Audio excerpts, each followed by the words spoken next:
Pardon the interruption. This is Chris Gehrz, joined again by Amy Poppinga and Sam Mulberry. And we are well on our way into the summer session of CWC.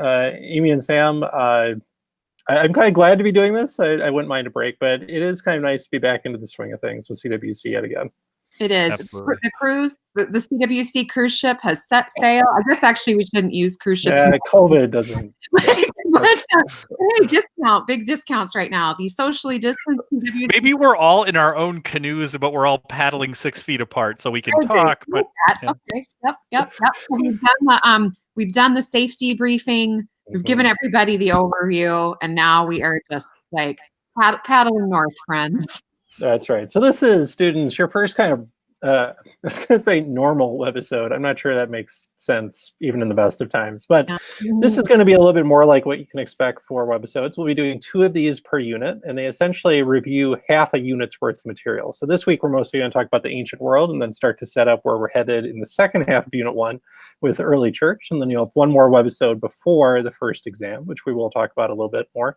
Let's start with a little bit of retrospection, though. Amy, I know you were very excited for us to add Flipgrid this year. What were some impressions you had about the first set of videos you watched from students, their introductions, and especially what they said about online learning? Oh, students, you flipped your grids and you flipped them well. Yes, Flipgrid is new to me, but I have come to love it because number one, it's great to actually see your faces. A lot of times in the online CWC, we don't actually we know you by your name and by your writing, but we don't actually sort of get to connect with you and see who you are. It was great, those of you that gave detail about where you're from, where you're going to be learning. Some of you, I love when people add creative backgrounds or kind of show us around their space even a little bit. So thank you for the introductions, and please make sure that you're taking a look at your small groups. Watch those, kind of get a sense of who's in the class with you. I was sitting there thinking, I need to do a Flipgrid. And then I realized this whole webisode is one big Flipgrid. So we don't necessarily need to do one back. But in terms of like, students' answers about online learning, sounds like actually none of you, and I think this probably has to do with the last 4 months of life in the United States, none of us are online newbies. So everybody has had experience with this. Sounds like our experiences are somewhat mixed. So my hope for you as students is that you find this to be a really enriching experience, that we as your instructors do our best to make it a really valuable online experience. And we want to continue to hear from you about what would make it better. But in terms of like your technological savvy, sounds like people are really well equipped. And also just people, you like the convenience of it. I mean, you do like the convenience. So, and hopefully by this time you're oriented to how the course is going to work. But this is also something we want to do in the summer, is make it more accessible for working, traveling. Although traveling, some of you mentioned traveling coming to a standstill. You're not going to be where you thought you might have been. So, but thanks for doing that. If you didn't do it, still go back and do it, especially that introductory one, just so that we as the professors, if a student missed it, go do it so that we as your professors have our nice visual record of who you are. Yeah, I would say there were 2 things that jumped out at me that were really great. And also, this is my first time ever using Flipgrid. One, I was so encouraged that everybody watched everyone else's. I could see that, or someone was watching one over and over and over again, because everybody had about 10 views, which means you watched each other. That was great. The other thing is a lot of you gave advice about online courses. This is a first, because usually students are saying, I've maybe taken one, but you guys actually gave the exact advice I would give you. So like I was really encouraged by that, because not all we have to do is follow our good advice. Yeah, it's been fascinating to think about. We've taught this class online for 7 years now, and Sam, at least at first, I'm trying to think how many students have done online the first couple of years. It was a minority. Yeah, it was a handful, yeah. And then, certainly because of the COVID experience, but it's certainly changed in the last few years. And this is not really new to most of you students anymore. So Sam, now we're also, we're paddling, which means that we've already done some written assignments. So I'm just curious if you can talk a little bit about kind of your takeaways from the first batch of assignments that you graded, and also kind of some advice as we keep on going here and move towards the second. Absolutely. I thought, from the initial ones that I looked at, hopefully you've been reading feedback. I guess that's the first piece of advice, because we're writing feedback to you.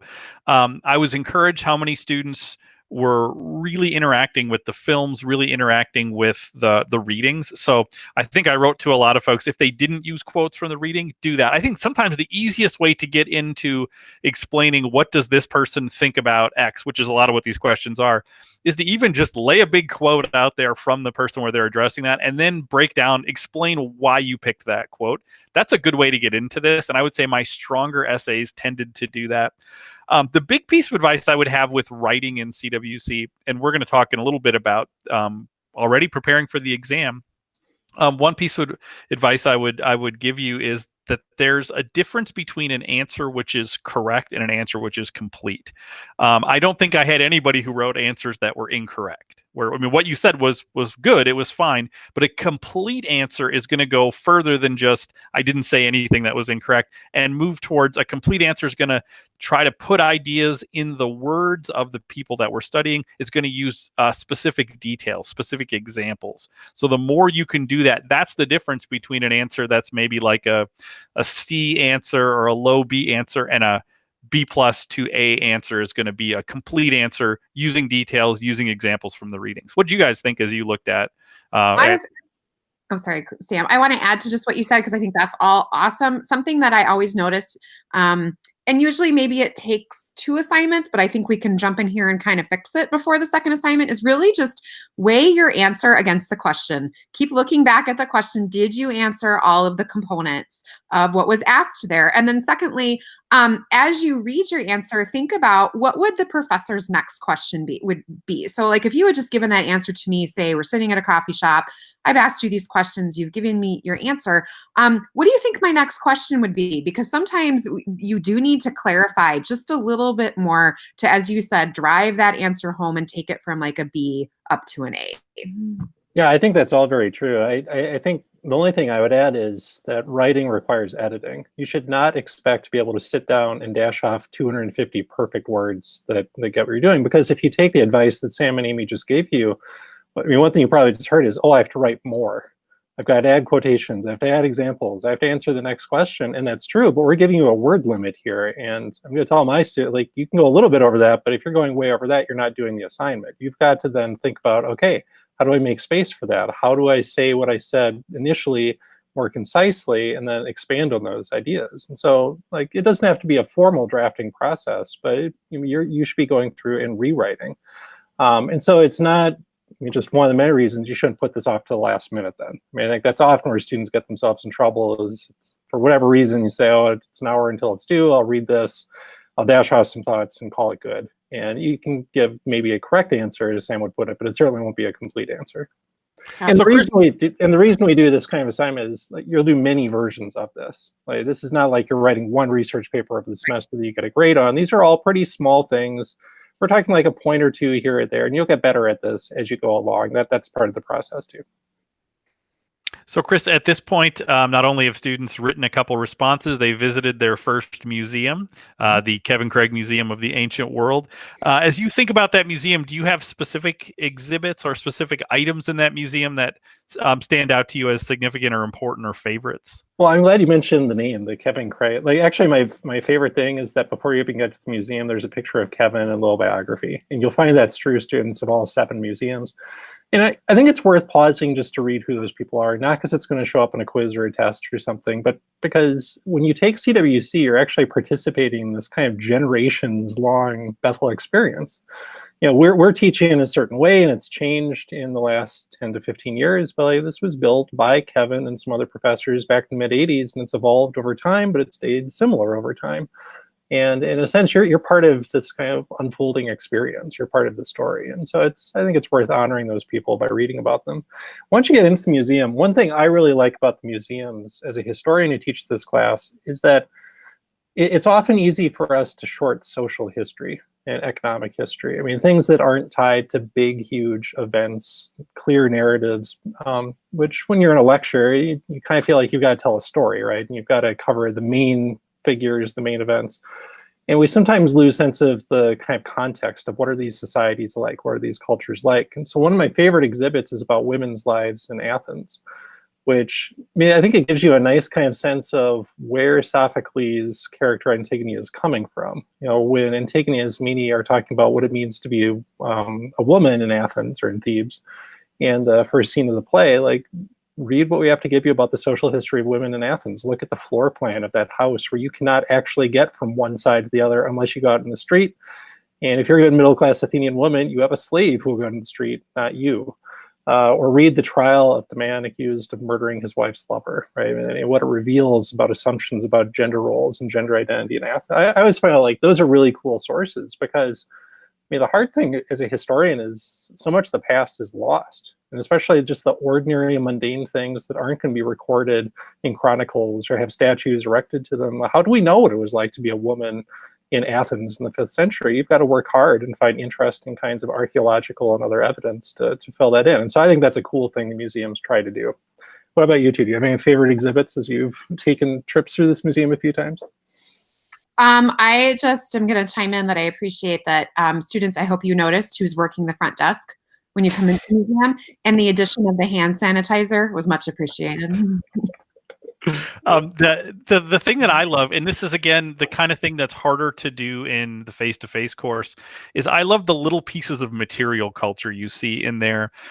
So I'll give an example. So in the part of the exhibit where we're talking about Athenian democracy, there's a video where they talk about the jury trials and like how a jury was selected and how the Athenians put all this work into building this little machine to fairly determine who was going to be on a jury. So you couldn't, if you were somebody of wealth and privilege, you couldn't just buy off a jury because it was like a random selection machine. And right across from that in that same room is an ostracon, like the actual little piece of pottery or metal where a name was written for an ostracism. Just all the little details the Athenians put into building their democracy, but also the material objects that represent all of the things that they were concerned about.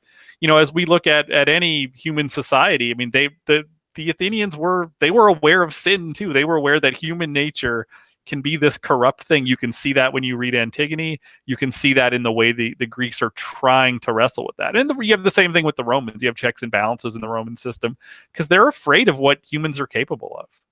Wow. So to bring it around, I would just say that what I love about the museums is it's a place where you really can linger, like where you can kind of spend a little bit more time on the things that are interesting to you, but they're not one-offs, that all of it kind of builds and works together towards the bigger, broader themes that we're trying to cover in the course. And so, and that kind of helps us start to think about that first exam. And one of the most important components of the first exam is what we call the mastery terms, and really thinking about what that means, what we're asking of you. I mean, Sam, how is a mastery term different?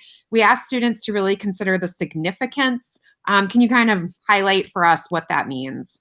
Yeah, so for all the terms, whether they're mastery or recognition, you need to know the basic kind of definition stuff, where it was, when it was, and what it was. But for those mastery terms, when you get to that significance question, I think this is where we get to that little bit of higher level thinking, and this gets a little bit trickier. So I always think there's some questions you can ask yourself that can help you start to hone in on what the significance is. So the first question I would say, if you're looking at any term, is I would say, why was this thing important in its own time?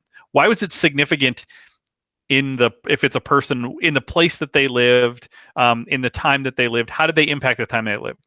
A second question, why is it important to us today? I mean, here we are with some of this Greek and Roman stuff. We're 2,500 years later. Does this thing have some sort of importance that rings forward to us? So why is it important to us today? And the third question has to do with the fact that this is Christianity and Western culture. So we're also going to be talking about the developments of Christianity. So you can always also ask, what did this thing have to do with the development of Christianity? How does it impact that? Now, some of that stuff's a little less clear when we're thinking about the ancient world, although we're moving towards the birth of Christ. And really what we're thinking about now is, how does this set up the world into which Christ is born? So that's another question you can ask. Now, for every mastery term, you're not going to be able to answer every one of those questions. But if you find yourself stuck saying, I'm not sure what I would say about why this thing's important or significant, that's a way to start to get at that. How do you guys think about significance? Well, I think you just hinted at what I was going to say, Sam, which is sometimes the significance isn't really clear at first glance, right? Like, I think the significance in CWC terms, at least, about someone like Alexander the Great, you really won't see that, students, until we get through this week, as we talk more about the way that Hellenization shapes the culture of the early church. And so I guess the advice here is that you really do need to review. Like, you need to keep going back. So it's not just the day something is due, you read about it, and then you kind of file it away and move on to the next thing. You've got to find a kind of rhythm to your studying life where you keep going back a day, a week. And then the really important thing, we'll talk more about this probably in the pre-exam webisode, is how do you start making connections between these mastery terms? Because that's another kind of question that will show up on the test. Yeah, and I just would finish out by saying that when you're thinking about significance, this isn't the kind of stuff you find when you Google or use Wikipedia, because it is thinking about, I mean, I don't know, it's almost like thinking about a family member. I could go look up a family member's LinkedIn page and it would tell me what that family member does, what their job is or whatever. But you would need to interview the family, read our family history, engage with us to say, okay, but why does that person matter? What meaning do they have? What's the world they're operating in? So significance is pushing, again, like the conversation much further. I think that's really important, because if you just did like looking at Wikipedia for each mastery term, you would get things, you can write them down, and we would say those aren't significances, those are trivia. Right. That's interesting, but I mean, significance is in the context of this course and the questions it's asking and the story it's telling. And that's really where the films are important, where sometimes they'll show up in a reading. Those are especially important too. So another big part of the test, beyond sort of thinking about significance, things like that, is thinking about the essay questions. Now, we don't give you essay questions ahead of time, but we do give you some kind of theme questions to be thinking about, because the essay that we put on the exam is going to be drawing from these. So Amy, what would you say in terms of advice if a student wants to already start thinking about how am I going to prepare for essays on exam one? Well, the most important word that you said right there was prepare. So I think that what can be tricky with online is that if we know that an exam is online, then sometimes our tendency is to think, well, I'll just put all my materials around me. And then when it's time to go sit down and start the exam, I'll just start digging into these materials to be able to provide the correct answers. So don't do that. And I'm not saying that because I, as a professor, want you to I'm saying that because if there's something that comes up again and again in our years of doing this after the first exam, it's students saying, I feel like I ran out of time. The essay kind of knocked me over.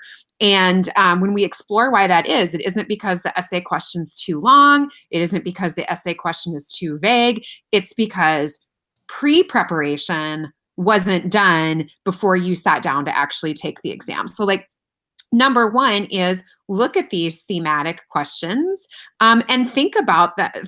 Think about, again, kind of like you are sort of thinking thematically, what are the big issues that we keep bringing up? So if we even take a look at, say, like the reading that you just had, and we think about the importance of Antigone, well, we're not going to ask you nitpicky questions that relate to sort of teeny tiny little details. Rather, it's like, what does this say about justice? And how does what it say about justice relate to the time period that Antigone was living in? And to Dr. Gehrz's earlier point, like, okay, well, why does Antigone say what she does? What does that have to do with her status as a woman, her status within this society? So if you think about a question, say, like, what are the most prominent features of the culture that Jesus is born into? Okay, I think people wouldn't think of that question off the top of their heads as a question that would say even be important if we were studying the life and time of Jesus. Like, we need to tell you, what was his birth date? What was his, day of conviction and then resurrection? Well, that matters. But what we're really looking for is, like, why did Jesus's message number one, why did it make sense to the world he was speaking to? But number two, why was it, what was radically different about it? Like, why was it groundbreaking? Why did it upset the status quo? To understand that, and to understand why people, both those who were fans and both those who were critics, reacted to it the way they did, we have to understand that cultural connection, that cultural context that they were in. So when we think about, well, what features were most prominent, really think about what were sort of the driving forces of the day. Who had authority? How did people see themselves in relationship to that authority? And to do that kind of work. I think to be able to write that, you really do need to be prepping in advance. Now, that doesn't mean that you need to sit down, think of fake essay questions, and then write out entire essays. But it does mean that you should have notes. You should have kind of some of the material that you have outlined, that you've pulled from the conversations that we've had with you. What are some of the big questions we're asking? And what are the details you would need to really build a nice picture in response to that question? What do you think? I would say the essay questions actually should help you study for other things. Like they give you a way to think about significance, for example. So, because I do worry that when we give advice, it just ends up feeling like, oh, here's more and more and more and more to do. What I would say is if you study well, you're actually studying for multiple things at the same time. Like I would think about how can you embed mastery terms in your outline to an essay question, or like which readings go really well with which essay question. And so when you think about how I'd answer that, you're also preparing to do like quotation matching or to answer an identification question about a mastery term. Or if you start connecting them, you might start building a chronological sequence so you're better prepared for like a timeline kind of question. And just remember that on the first page of the study guide, we give you all the different kinds of questions that could show up on the exam. So we won't give you the questions, but we'll tell you kind of what you need to be prepared for. I think it's excellent advice to say if you start with studying for essay questions, everything you're going to pull in for that, like you said, is relevant. So essay questions actually become, I think, a very, I don't know, like a very pragmatic and not overwhelming place to start studying for your exam. They're kind of the biggest umbrella. Right, and I think that's the challenge with CWC is that if you view it just as this long list of bits of information you've got to memorize, that it feels discombobulated and disconnected. And so you need, what are the threads that are going to tie things together? What is the story that this is all part of? And essays, are one of the things that help give you that. I would say this is also what the documentary films are meant to do. I mean, if you felt tempted to kind of skip past those and just go find the information somewhere else, that's the part you're missing. And that's where you're going to find that story. That's where you're going to find the kind of themes that we're exploring in the essay questions. Okay, well, that's a little bit, we'll talk more about the exam in the next webisode, well, especially in the first unit, want to help prepare you to take that test well. As we come back in segment 2, we're going to do some more review of the ancient world, looking at a few of its key figures, institutions, and maybe a couple of the readings that you've read recently.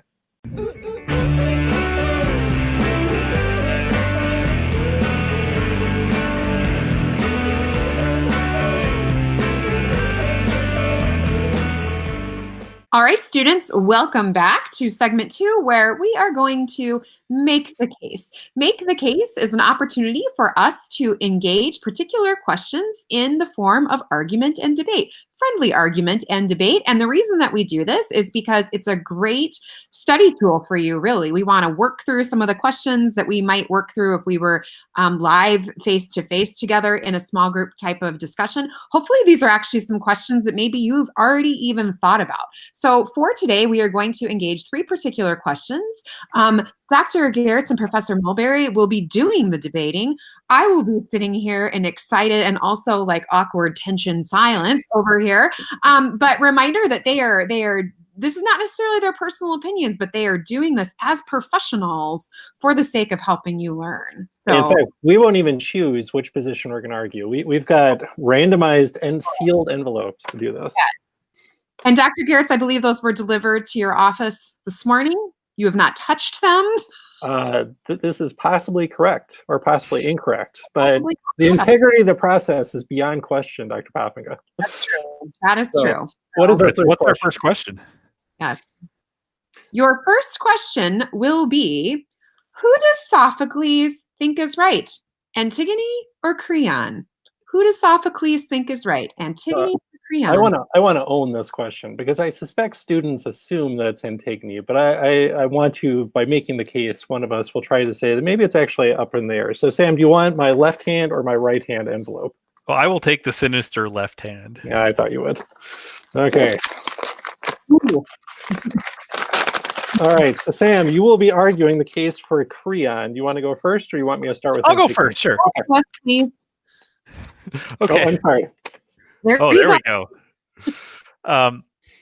So I'm arguing that Sophocles thinks Creon is right. And actually, if we really want to think about this, the way Greek tragedy works, the real answer is Sophocles doesn't think either of them are right.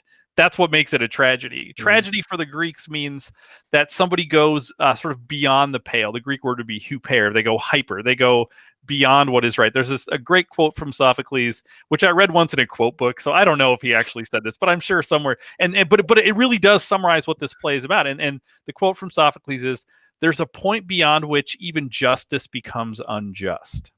So if this is a question about justice, or a play about justice, both Creon and Antigone are seeking a kind of justice. And I think Sophocles would argue that both of them push their point so far that they cross that point beyond which even their legitimate claims about justice become unjust. That being said, why is Creon right? Creon is... Why does Sophocles think Creon is right? Right. Why does Sophocles think Creon is right? Creon is the better representative of what it means to be Greek. The Greek values would tell you that the good of the society, the good of the whole, the good of the polis is more important than the good of any one individual. Now, and I want to tease this out, because when I talk with students about this play, they want to just say that Creon is the Creon we see at the end, the huper Creon, the Creon who goes too far. But you have to look at Creon early in the play. Creon's concern is the security and the safety of the people of the city of Thebes. This play happens right after a civil war has broken out. People have died on both sides, and the brother that's not receiving a burial is somebody who is threatening the security of the polis. I mean, to use modern terminology that wouldn't be out of place here, that brother Creon would view as a terrorist, somebody who's looking to overthrow the society and take control of power. And he's saying, no, that the most important thing is the security of our community. And he has this great analogy, and I'm going to close with this analogy, and then I'm going to let Chris talk about Antigone. And the analogy he gives is, he says that the polis is like a ship at sea. And you have to imagine everyone in the city is on, where you keep using this very nautical themed episode. Let's picture a cruise ship, right? And everybody's out on this cruise ship, and we're a ship at sea, and the whole community's there. And he says the community, as long as that ship is sound, that community can function. We can have commerce between us. We can have communication between us. But if something threatens the security of that ship, and imagine we're out in the middle of the Mediterranean, if someone challenges the security of that ship and that ship starts to sink, then everything that happens between us, our whole society, falls apart, right? We can no longer have communication. We can no longer have commerce. We can no longer have all of these things that we value. So Creon is saying somebody who threatens the ship is the most important threat that we have. So to deny burial, and that's a really important thing in the Greek world, to deny burial makes a lot of sense. And I think Sophocles doesn't want you to discount Creon. And I hope some of that resonates with us, right? I mean, if we're being honest with ourselves, there are big parts of us that want security and stability and order, right? And we sometimes want leaders like that. But here's why I think Sophocles is actually arguing the opposite. I think he is recognizing that all of those things become excuses for injustice at a certain point. That they just become ways to prop up unjust kinds of systems. And here's the amazing thing that Sophocles is doing. I mean, this play is being performed in Athens at the foot of the Parthenon during a spring festival. There are no women performing it, right? Only citizens can perform it. And so you've got three men acting out these parts. And he is giving then the words of justice, of God's law, to the woman in the piece, right? I mean, I think he's playing with the Athenian audience, right? He's the most popular Athenian playwright. He wins this contest like 24 times. He knows his crowd. And I think he's daring them to go against the gods. He's forcing them into tension, just like Martin Luther King says the protests force us into tension, just like Socrates asks questions that force us into tension, into sitting with an uncomfortable truth. And he's maximizing that. He's going to give the words of eternal justice, of moral law, to a woman who is transgressing, who is stepping outside her roles. And he's forcing, in that way, the Athenian audience there to think about, what does that say about our treatment of women? I think at the same time, Sam's probably right. He thinks they're both wrong. And the way you always know in Greek tragedy is you look at what the chorus is saying, first of all, and the chorus criticizes both of them for being headstrong, stubborn, too emotional. They're not balanced, right? To use a good Aristotle kind of concept, they're not moderate. And you look at the end, what happens to them, and there's tragedy everywhere. But I think the kind of lesson, I mean, if this is like, we sometimes say these are like the sermons of the Greek world. This is like a sermon that's meant to make you squirm in your pew a little bit. And you might instinctively sympathize with Creon because he stands for the status quo and order, but you might know at some deeper level Antigone is actually right. And she's the one who's actually speaking for the gods and for justice. Okay, so that's question number one. He didn't call the play Creon, he called it Antigone. Oh, that's true. I could have said many fewer words there. Sorry, Sam. Okay, question number two, Amy. Question number two. Better form of government, Athens democracy, Rome's republic. Better form of government, Athens democracy, Rome's republic. Okay, Sam, I'll go first and I'll give you the left hand again. So in the right left hand. is always right. Yes. Okay, so I am going to be making the case for the Roman Republic. All right. So I'll say this, having just argued for justice, Rome is not a terribly just kind of place, but this is an enduring system of government that I think understands a few things about human nature. Like, there's a reason that when America's founding fathers, who are not super just themselves, but are trying to make a good system, when they're looking for models, they do not look to Athens, they look to Rome. They're not trying to create a democracy of the sort that Sam's about to defend. They're thinking, how are we going to do this? We're not going to have a king. So how are we going to have a system where the people have power, but we protect ourselves against humanity's worst kind of impulses? How are we going to protect ourselves and spread power around? Well, we're going to separate power, and we're going to check and balance it. And we're going to use kind of executive and legislative and judicial branches, just like the Romans did. And instead of having every single citizen be a selfish kind of legislator advocating on their own behalf, they're going to have to elect representatives who are going to try to act in the interests of the public good and according to the system of law that we've created. And the challenge that the Americans had was that Rome fell apart as soon as it got too big, right? So if you read like the Federalist Papers and go back to Madison and Hamilton, what they're wrestling with is, can you have those kind of institutions over what they knew would be a much bigger territory? But the key still was, well, if you separate powers and check and balance them, this will prevent anything like an empire from happening again. Now, in history, America does become something like an empire and it falls apart. But I think if the choice is between Athens' version of democracy and Rome's version of a republic, there's a reason that America has opted for something more like the republic. All right. I'm going to say that the reason that I think Athenian democracy is better is precisely because it's not really built to grow. It's not built to expand. It's built to be local. Because you actually can't do participatory, non-representative participatory government over the scope of an empire. It's partially why the Romans don't do it. Because of that. Now, there are all kinds of drawbacks, and I feel like I want to talk about the drawbacks of it too. Like, they have a very tight definition of citizenship. They don't expand citizenship. That's one of the things the Romans do really well. But I think I want to go back to something I said in segment one, and I think the Romans have this too, but I think the Greeks really, really have this, that they have and this I think is in part because the Greeks are deeply philosophical people. There's a reason the great philosophers come out of Greece. There's something in the water there. I don't know. But they know something about human beings and human nature. Sophocles knew it. And I mean, Antigone talks about this too, right? It's like that they're very skeptical about people sort of pulling, sort of uniting too much power together. The fact that they don't even have elected officials, that even the officials are chosen by lot, right? So it really is built around sort of duty to community. Like, this has to function in a society where, I mean, you could say that they're like everyone is their own selfish legislator, but this system's actually built to say you have to have community in mind to do this. Now, again, I feel like I want to point out the drawbacks because I don't want to be on record, because I do actually think that they both are very tight in terms of citizenship, but I need to say, with Greek democracy, the problem with it is that their even understanding of what it means to be a person who has a voice is way too limited. But of the people who have voices, there is far more equality of voice than we see in something like the Roman Republic. Although the Romans are better at expanding citizenship, but even in the Romans, you're not going to have women and slaves as citizens. True. All right. Final question, Amy. Final question. All right, here. More important philosopher for Christians to wrestle with, Aristotle or Plato? Who should Christians wrestle with more, Aristotle or Plato? Well, I should do both.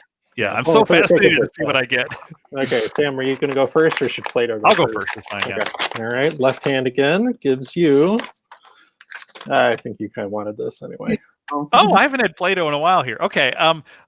The reason that I think, even if you read scripture, it is rife with Platonic philosophy, and it's not just because Plato was sort of the flavor of the year that everybody was into in the first century, but because one of the big differences between Plato and Aristotle is very much concerned with the external world, with the physical world. Like, he thinks that that's where you go for truth, and Plato is far more focused on internal realities, internal and then I mean, his external realities are these transcendent realities, right? So I think Plato seems tapped into something which resonates so deeply with Christianity. There's a reason that among some of my favorite Christian theologians, people like Augustine are going to be drawn to Plato. They're going to say that, man, there's the gospel can be found in the works of Plato, right? Because Plato understands that there are these eternal truths that transcend the physical world. So I think, now again, the true answer is both of these are going to be important, because the problem, I'm going to help Chris do his job here, because I know what he's going to say. No, I want to do this, because the problem with Plato is that there's this tendency then to become non-embodied, to say, well, none of this stuff matters. And that's what I think Chris is going to talk about. And that's really important. But I do think at its core, if I had to pick one to say, I want my Christian students, I want Christians to study one of these, it would be Plato, because I really do think there is something to this sort of eternal sense of truths, that these non-physical things, these things that endure. I mean, that's one of the big questions that the Greeks are interested in, Plato's particularly interested in, is what are those eternal things that endure? What are those eternal truths? And I think that you can get to the truths of Christianity. I think the path of Plato can help connect you to that in the same way it does for Augustine. So I wasn't even going to talk about disembodied kind of stuff, so thank you for adding that. Now, I was going to say two different things. I think, one, I want to flip what you said around and say, precisely because we don't seem to find the gospel in Aristotle, he's someone Christians should wrestle with. Aristotle famously has a pretty complicated relationship with the idea of God and the divine, right? Like, he doesn't entirely discount it, but if we decided, just as a thought experiment, that he was an atheist who didn't believe there was any God, you could still do his epistemology and his ethics. It does not require God. And I think that's something Christian students should wrestle with, because that's certainly an idea they're going to encounter at some point. So that's the first thing I would say, is that because he's, I think, a little bit harder pill to swallow in some ways, that's an important one at this stage in your life, students, to be thinking about. Number two, I think it's especially important, and you'll see this more as we get to Unit 3, for Christians to wrestle with the relationship with empiricism, right? With this notion that truth is something found in the physical, material, natural world, studied empirically, experimentally. Like, I don't think personally that exhausts truth, right? I think there are things that are true that are supernatural, they're spiritual. But I think that you've got to think about that methodology, because that is powerful. Not just because of Aristotle, but because of the scientific revolution. You've got to, and a lot of students are here to do that. I've got a student I was just listening to in my small group, he's here to do biochemistry. So you've got to think about, why are you doing that method, and why is it powerful, and maybe also why is it limited? And then the third thing I'll say is from his piece on ethics. All right, and there's a lot we could say there, like where is sin in his view of how we become virtuous persons. But what I've really been wrestling with the past month is, instinctively, I love the idea of moderation and balance. That fits me to the depths of my Midwestern Swedish soul, that what we should do is to avoid the extremes and just be moderate as possible. And it's always things are in the middle, right? But we're living in a time when I think we maybe need to recognize that that's too comfortable a kind of conclusion to come to. And we might even recognize that Aristotle is allowed to think these deep thoughts because he believed in slavery. And he was perfectly fine with that kind of injustice. That permitted his moderation. And there are ways in which I'm permitted to be a moderate, balanced, right down the middle kind of person because I ignore extremes, right? And that it's hard for me to be angry. That this discomforts me. It's hard for me to watch people protesting and rioting because that discomforts me. And Aristotle would tell those people they're being extreme. They have an excess or a defect of something. But sometimes that actually is what leads to justice. That's actually what points to a more powerful kind of truth than the more moderate path. And so I think Christians, we should also be thinking about that because our religion is not necessarily a religion of moderation. Sometimes it is a religion of extremes, as Martin Luther King says. So how are we going to decide this? Amy, I mean, you could judge this, but there might be a more democratic way to decide who won this debate. I think we leave it up to the students to decide. So students, you will get the opportunity to be able to vote for who you think made the case best today, Dr. Gehrz or Professor Mulberry. I think that this was one of the friendlier make the cases. So I feel like I did all this build up like, hey, when it breaks out in a virtual fist fight, students, don't worry, I got it. But that didn't happen. But lots to be learned there. And I was just like captivated by the last 2 minutes in particular. So my Irish heart was just... was just definitely it works. So students, you will have the opportunity on to be able to go ahead and vote for who you think made the case. So remember here, not about personality, not about looks. We're going, and they look the same. We are going for who you feel best made the case. And not only that, but it's your turn. In this unit's Flipgrid video, we want you to make the case of all the people that you have encountered so far in the ancient world, museum, readings, films, webisodes, which two have the most to teach to us as 21st century Christians?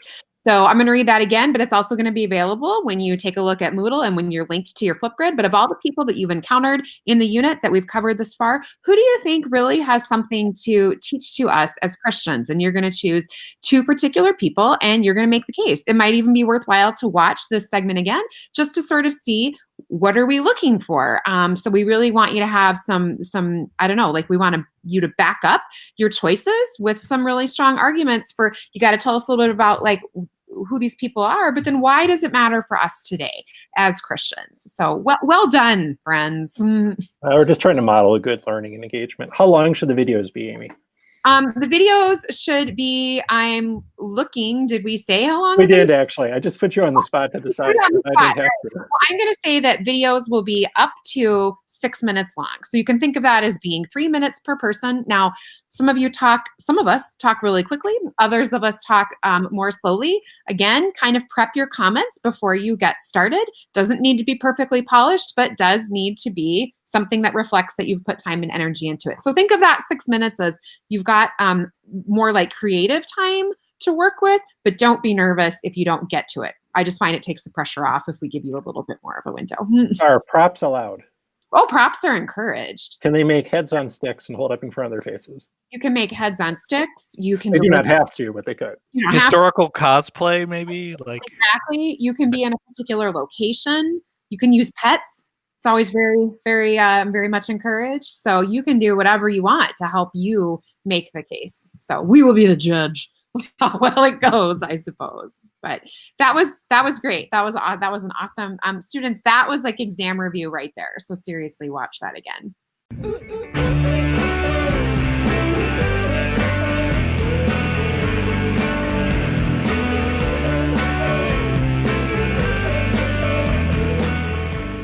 Well, students, we're running out of time on this week's webisode, so let's get right to the happy happies. Happy birthday to Erin Brockovich, the environmental activist turned 60 years old today. Amy, what are the odds that your husband, Eric, would ever suggest that you just stay at home for a Julia Roberts Film Fest?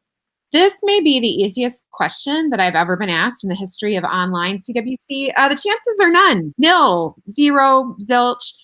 He would not do that. Now, it wasn't specified to me whether or not he would be also like would it be him just saying, Amy, take the day to yourself and watch Julia Roberts? Well, you could interpret it that way. I wasn't sure how big a fan you were yourself, but if you want to go that way. I'm a fan, and Erin Brockovich is probably one of my favorites of Julia Roberts' performances.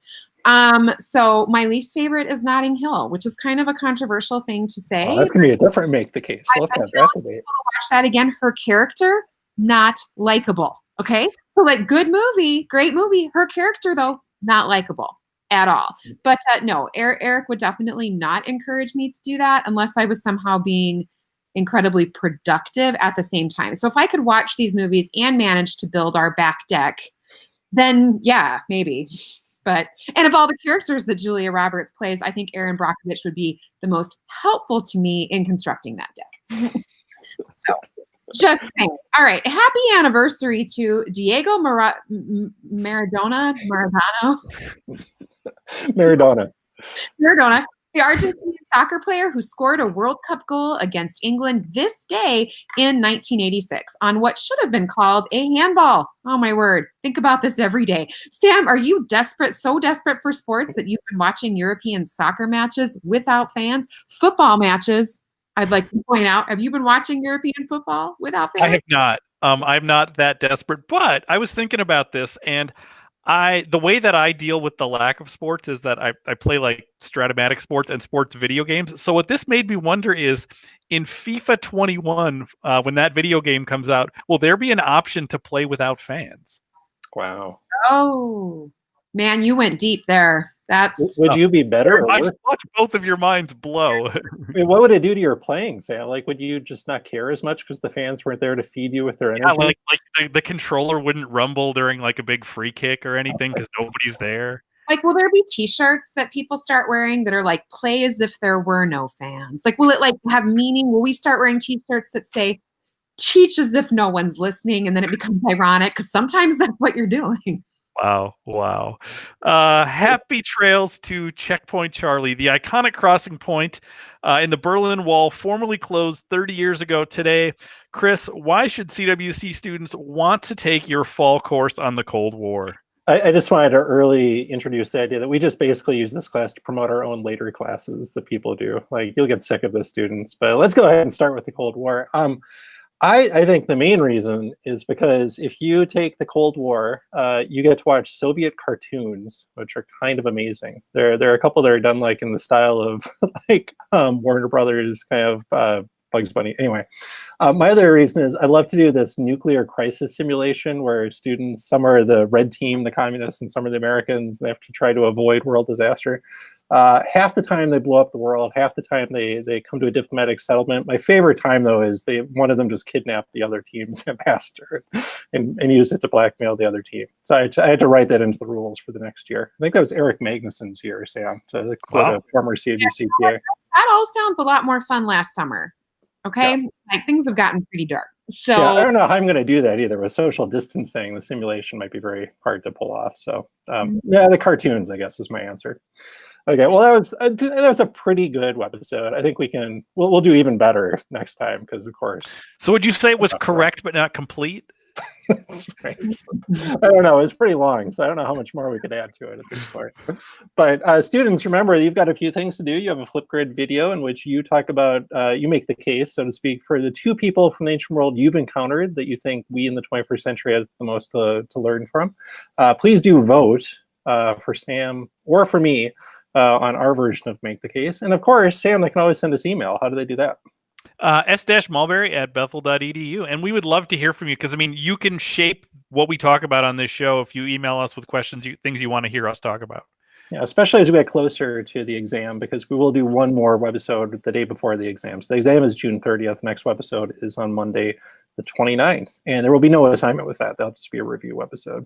Just a review. Yep. Unless there are any final thoughts. Not a rerun webisode, a review webisode. All right, Sam, close this out. All right. Well, thanks for listening. Good luck as we move into the second half of Unit 1, and stay good night, Stacy.